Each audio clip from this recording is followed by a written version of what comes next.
Welcome back to Financial Therapy. It's not just about the money.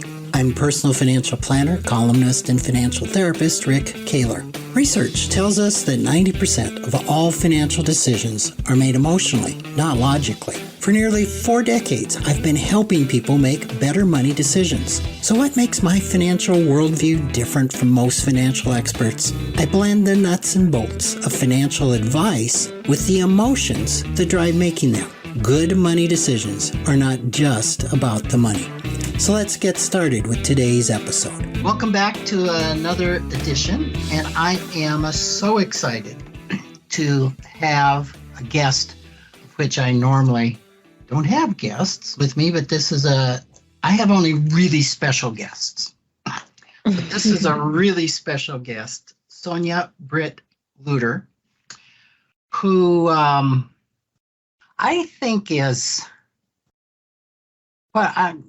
somewhat of certainly a co-founder in the whole financial therapy movement, and one of the people that was in the room when it happened. And so I'm really excited to have Sonya and just have a conversation, because I haven't had many chances to have a conversation with Sonya. It is really fun to be here, Rick. Although talking on podcasts makes me very nervous, but we're just talking about life and what's been going on and financial therapy. Who doesn't love talking about that? Exactly. And I'm not the world's best interviewer, but I'm a great talker. So you were just telling me about your South Dakota shirt you've got on. Yes. Now, South Dakota State, which is important distinction to make, especially in Kansas, when you talk about Kansas State, right? Yes. Highly different universities when you add the state behind it. I got myself in all sorts of trouble talking about Kansas University and Kansas State, or the University of Kansas, right? Yes, or you can call it Kansas University, KU. It all works. Ironically, their colors are red and blue, which we are both wearing at the moment, blue. Not to be confused with Kansas State University, which is the purple school. That's right. And the Wildcats, correct? We've got it. Okay. And you spent a lot of time there. I did. How long?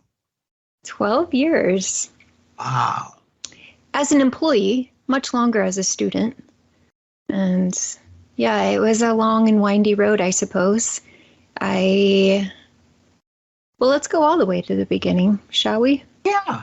So I went to K-State, and I thought I was going to be a speech language pathologist.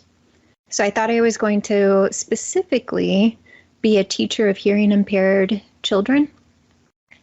I had an experience as a child going to a camp with a deaf child. And it was so fascinating to me, and just how authentically she lived her life and how she had a positive spin on everything. I thought, I want to do that and work with more people like that. Turns out you have to know a lot about biology and chemistry and all sorts of other science to be a speech language pathologist. So I was out pretty soon in that. But I found financial planning, and it's the same outcome, right? Where you get to help people and help them live authentically and happy. And I like numbers. So that all worked out great. So how do you make this jump of, I'm going to be a speech pathologist, and then you discover financial planning?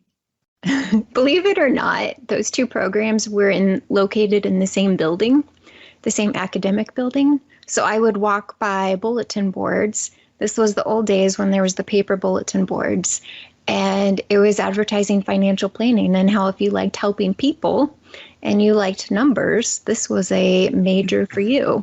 And I thought, I do like both of those things. Wow. Yeah. Otherwise, I never would have found it. I can point exactly where the bulletin board was. Wow. And in a very crude sense, that was financial therapy. It was. Yeah. So also located in the same academic building was marriage and family therapy. And that's how I found my way into my master's program in therapy. And that was a fascinating experience. So this was 2003 to 2005. And my colleagues in therapy, it's a bit of a stretch, but they knew essentially nothing about personal finances. Mm-hmm. And so they were terrified to have these conversations, particularly with their couple clients. This is not surprisingly a common thing that couples argue about in their relationships. And so they would go to therapy. And my therapy colleagues had no idea what to do with that.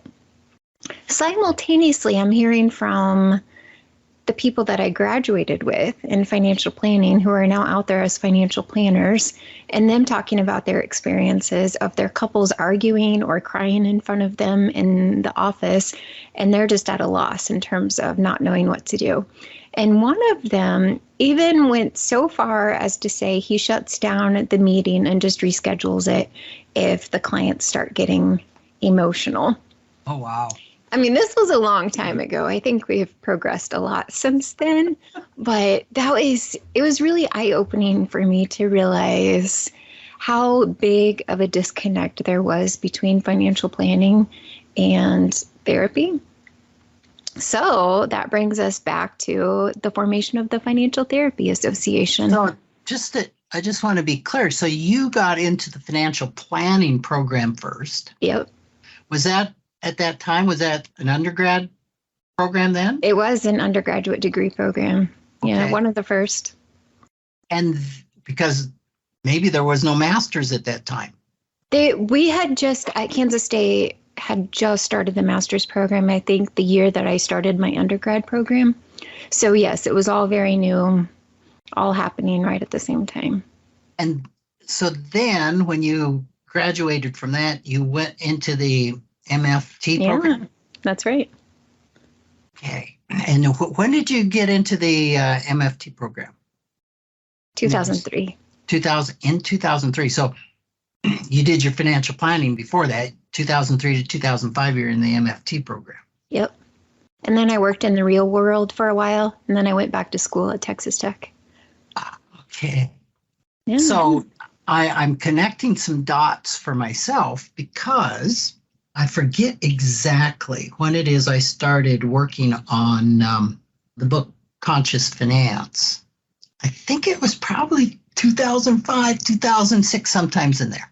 It was. I say that with a fairly high degree of confidence because this was right about the time I met you. Well, and I'm trying to remember, how did I first hear about you? Because in my mind, you were the first financial therapist. That's very flattering. I think the first financial therapist was Ted Klontz. Yeah, that's how the idea entered my mind. So it was during my master's program to where one of the projects was to interview somebody who was doing something that you wanted to do. And then I randomly found my way to on-site workshops where you and Ted were leading those workshops. I forget what it was called. Healing Financial Issues. Yes. And financial, it could have been, I think originally it was the financial integration workshop. And then it morphed to healing financial issues. Mm-hmm.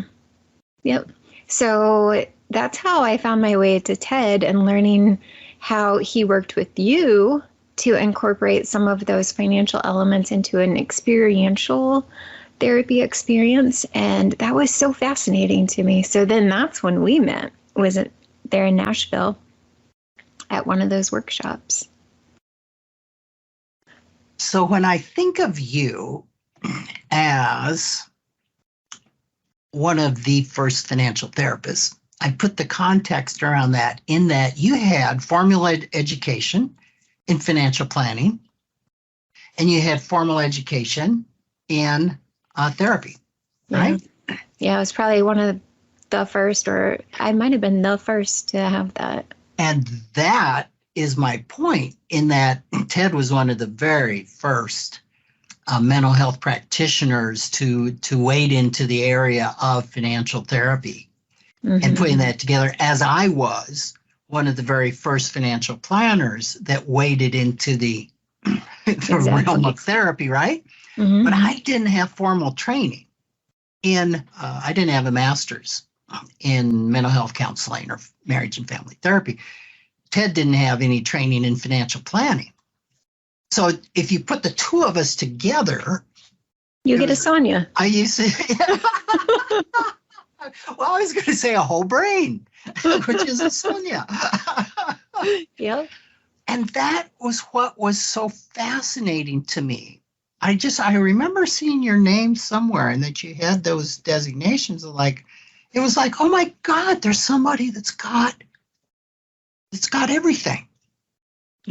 So yes, and the story that I make up around going to onsite was that I think, see how close I am with this, because I think I was looking for somebody at that time. You were. Of course, I was always looking for planners, because getting them to move to Rapid City, South Dakota might have been harder than Manhattan, Kansas. I'm not sure.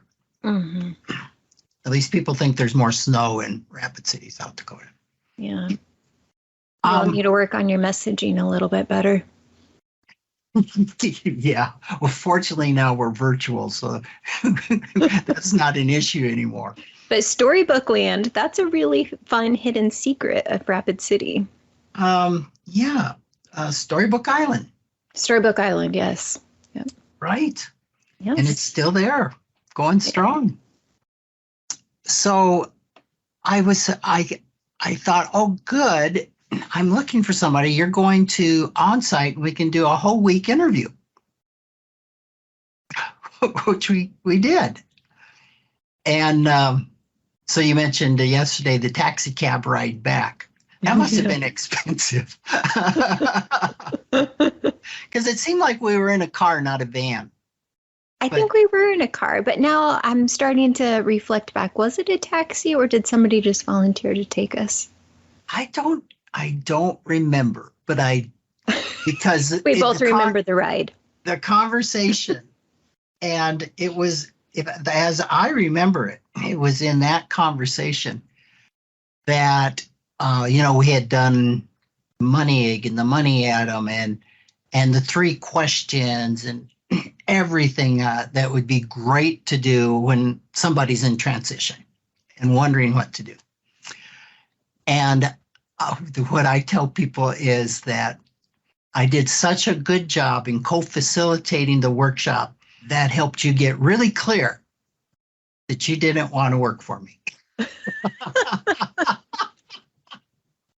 Well, that is more or less how I remember it happening too. But the reason why was because that's when I decided I'm going to go get a PhD and do more research in financial therapy. And that's how I ended up at Texas Tech. Yeah. That was the moment I decided. Yep. I remember that. I was excited for you, and I was really sad for me. You need to do worse at your job, I guess. Oh, man. Yeah, I could launch into a whole nother litany on attracting the type of talent that I look for, which is kind of rare. So you went. So you got your doctorate at Texas Tech in financial planning. Correct. Right? And then you accepted a position back at Kansas State, right? That's right. And do you read my CV? Because you're doing an awesome job so far. No, this is all from memory. I don't prepare for these. But I have followed you. I have followed you very closely, right? Yep. And at Kansas State, like, you really progressed to even be not only over the financial planning school, but some other schools. Is that right? Yeah, it was a very confusing department. So I became the program chair for financial planning much earlier than perhaps was recommended by my superiors. But it was a really fantastic experience. And that's really when we started the financial therapy certificate program. Yeah. And then I became the department head over financial planning, which also included early childhood education, conflict resolution, marriage and family therapy, family and consumer sciences education, human development and family studies. So it was a really massive department, but also really fantastic in terms of the holistic vision of financial therapy, because it's never just the finances. It's not just the therapy elements. It involves conflict resolution. It also involves a lot of that family and consumer sciences elements of being a good consumer and understanding how things operate. It also includes being a parent with the early childhood education. It also includes development in terms of those key brain developments and relational developments that we all experience. So it was a really fun experience. It was also higher ed administration during COVID, which came with its own set of challenges, and got the department in a really good spot. And then I decided I'm going to do something for me. So that's when I left academia, spent some time in a consulting firm, and then here I am. I started my own business, and I'm going back to academia part-time at Texas Tech University, developing curriculum in financial health and wellness. So that's really fun. Oh, wow. Yeah. So is that within Sarah Aceveto's It is program? Yep. Oh my God. What a You powerhouse. didn't know this. It's brand new. No, I didn't know this at all. Yep. Surprise. Okay, so many things to talk about. When you went back to Kansas State, was that during the time that Christy Archuleta was there, John Grable was there, or was that after? Or Yep, it was the three of us, and then one other instructor who was very solidly in the financial planning space. She was very supportive of us, but she was also a few years from retirement.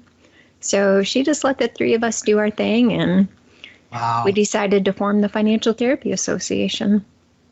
Wow. So for listeners that don't know, John Grable was, all these three were very fundamental in forming the Financial Therapy Association. And then John went to University of Georgia, and Christy followed sometime later.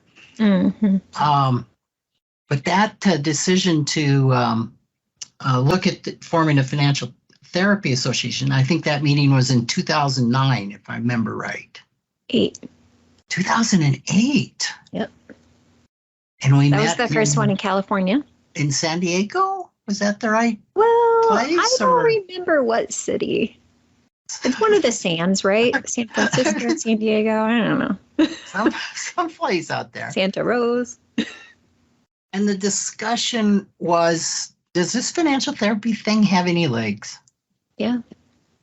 Is it something we should pursue, or is it just a really nice idea that's going to go nowhere? Mm-hmm. That's kind of how I remember it. Yep. And there were about 30 of us, I think, that were invited to attend. Consensus was yes. It's going to be a thing. Obviously. That's how I remember it. Yes. And we went forward from there. And then I think we formed that then in 2010. Is that right? I think that's right. Yep. Yep. And you were the first president of the Financial Therapy Association, right? Yes. For 3 years in a row. Can you believe that? Wow. I'd kind of forgotten about that until I saw the dates a while back. But, wow, that was a really long time. Yeah, I think you are the only 3-year running president in our history. They probably changed the rules since then. And term limits. Yeah. Wow. I mean, and it's been the Wild West with the Financial Therapy Association, right? Mm-hmm. Coming up with, I was always amused that early on, we came up with a definition of financial therapy. And I don't know if we've changed that or not, but I was like, heck, financial planning's been around for 40 or 50 years and they still can't come up with a definition of what it is. It was a good effort on our part. I do think they're using the same definition. Yeah, I think it is. In fact, I just recently, I was today talking to my staff whether we should take financial therapy off of our website, because I've gotten very clear that the financial planning firm is very different from the financial therapy firm. And then I talked myself right into a cul-de-sac, because I said, well, technically, if you address the behavior of money and the emotions of money around finance, that's part of the definition of financial therapy. Right. So it's such a wide continuum. It's like, yeah, I don't know if you've experienced this, but it's like in a financial therapy session, you can be talking all about the numbers and it can sound like a financial planning session.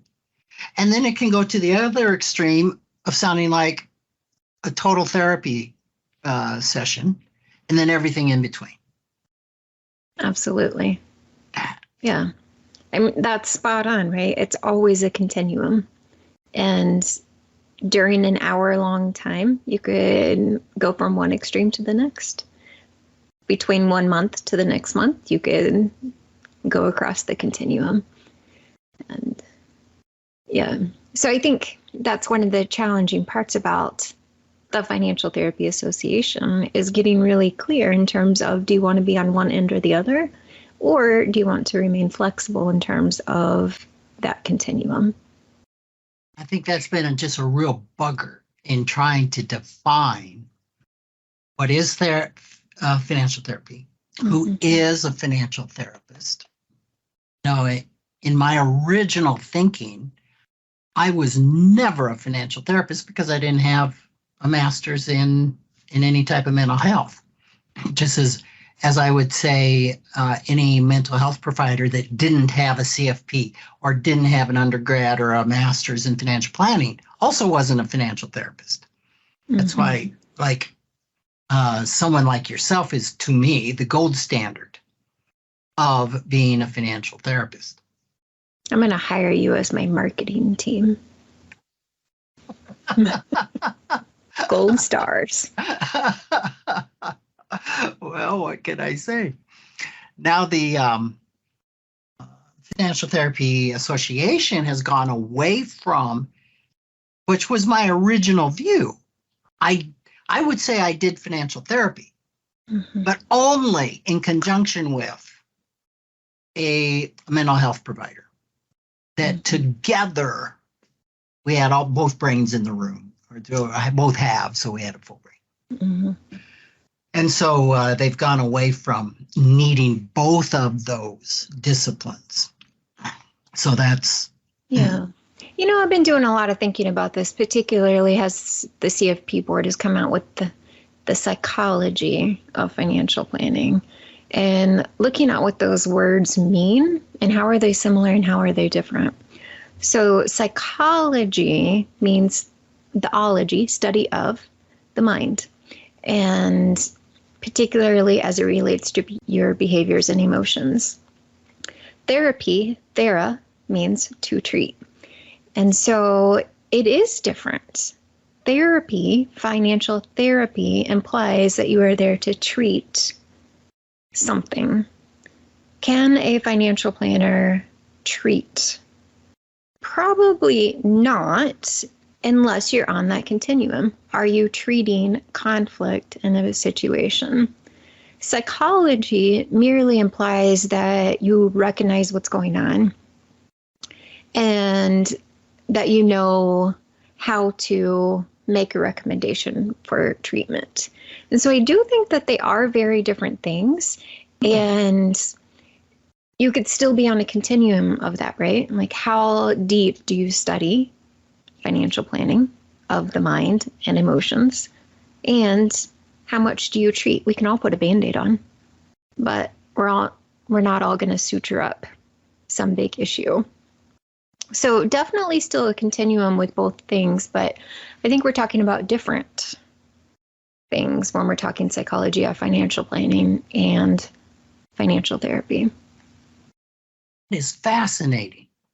And you probably remember the times that we said, financial therapy isn't the best word because therapy just means so many things to so many different people, right? And we talked about changing our name to the Financial Psychology Association. And then that had a whole new set of issues. So that makes a ton of sense. Let me make sure I got this. That therapy means treating, and psychology means the recognizing, right? Not treating. Well, that's brilliant. It is brilliant, but it opens up a whole new can of worms, right? Yes, it's not called the therapy of financial planning, which I don't even know if that completely makes sense. But when you said that a financial planner doesn't treat, that makes sense to me. And I especially think of treating trauma, right? Which maybe we can talk about. But the psychology of and recognizing the issues of financial planning and like what's happening and when to refer out, that makes a ton of sense. Yeah. Just like you listen for keywords of legal issues, right? Like, oh, no, I can't be drafting those contracts for you. Same thing. You're just recognizing the keywords, the key signs, and making the necessary treatment referral. So in that context, the Psychology of Financial Planning, which is the book, which, by the way, full disclosure, Sonya was my editor on the two chapters. Yeah. That's right. You were co-editor with 3, but you were pretty kind to me, quite frankly. I have a personal editor who bleeds all over everything I do. I'm all for authentic writing. You tell the story the way you want to tell it. Well, the truth be known, I was sending everything I was writing to her first before it got to you. See, my PhD students are going to disagree with me very adamantly here because I do edit quite heavily in some context. But yours was great. Well, that's thanks to your personal editor. Yes. I have much more that I'd like to chat about, especially like I said, I mentioned trauma, but we're out of time on this particular edition.